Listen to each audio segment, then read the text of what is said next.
even occasionally has been called unpatriotic to speak up and discuss these things. So do you really think, why are they trying to keep us quiet? Does national, open, public debate weaken our position overseas? Every time that we are in the position of debating something about a war, somebody says that. Lindsey Graham said that really recently about Afghanistan. He said, the last thing we need is politicians making decisions about these wars. If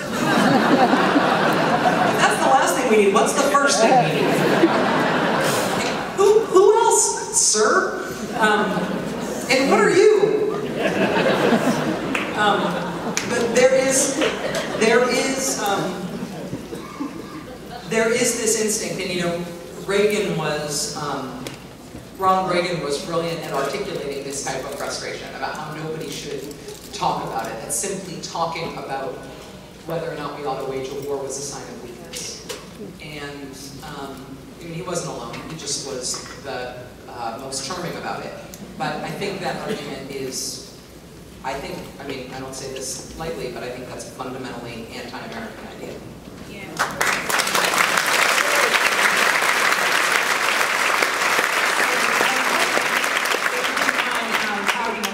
Wisconsin.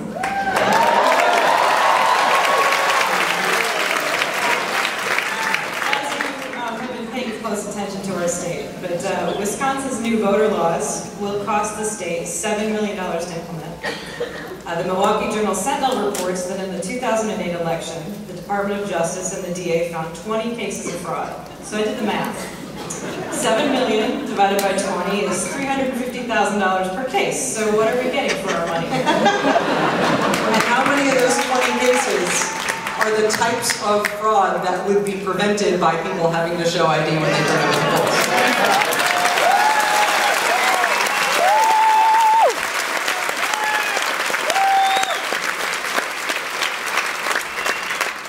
Remember the 2000 election? There was some trouble. Remember how we got that president? It was a vote of 5 people that gave us that president. The aftermath of the debacle of the 2000 election was the Help America Vote Act. Remember that? Remember when there was that idea? When we were going to help America vote? And we at least paid some insipid, didn't really mean it lip service to the idea that voting as the most fundamental of all of our constitutional rights is something that should be not only technically accessible to the American people, but actually accessible.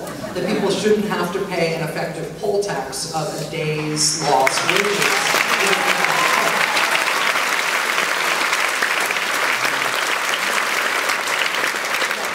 Your ability to vote should not be taxed based on the poverty or lack thereof in your neighborhood, that the partisan decision-making of elections officials to make it more convenient for people of their ideological stripe to vote and less convenient for people of an opposite ideological stripe to vote should not be permitted. I have to say, there's this moment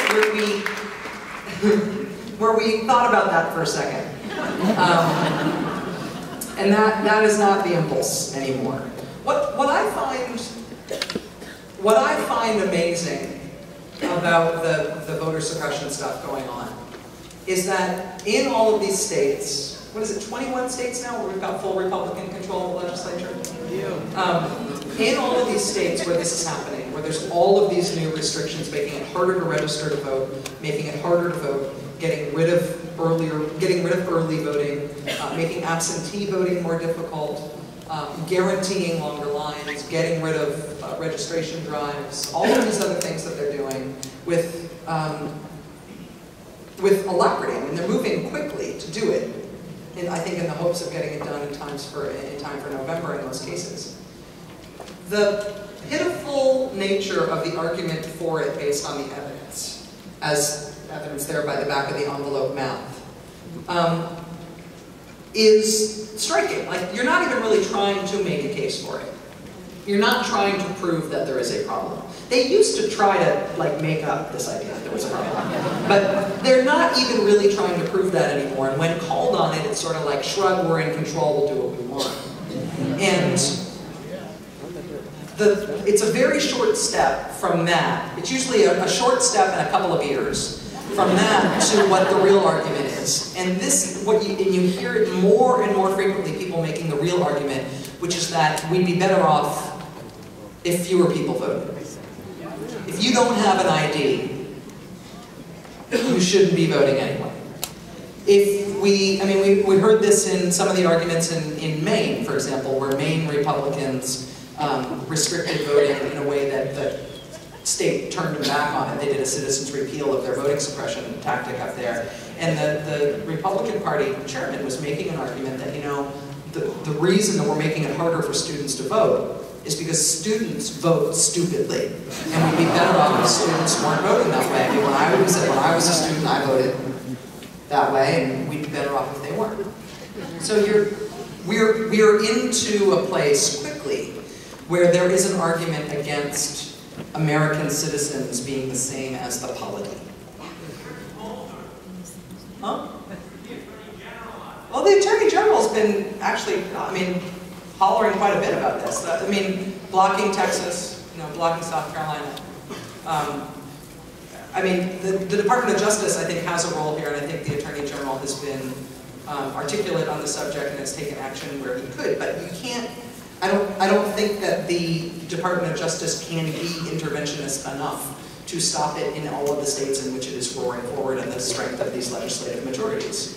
And so I think we can argue tactics about how best to do it, but I think sort of the thing to realize on the other side of the fight is that the expansion of the franchise, the protection of voting rights, the idea that voting should not just be accessible, it should be easy, and it ought to be something that we want to be encouraging in this country, not discouraging in this country, has to actually be an overt and offensive, meaning on the offense, part of the other side's political agenda. So you can't just say, I'm shocked by what you're doing and I will try to stop you from what you're doing. Now, if that is what Republicans are going to pursue across the country, I think the Democratic Party would be wise to put not just voter protection, but the expansion of the franchise and the expansion of voter access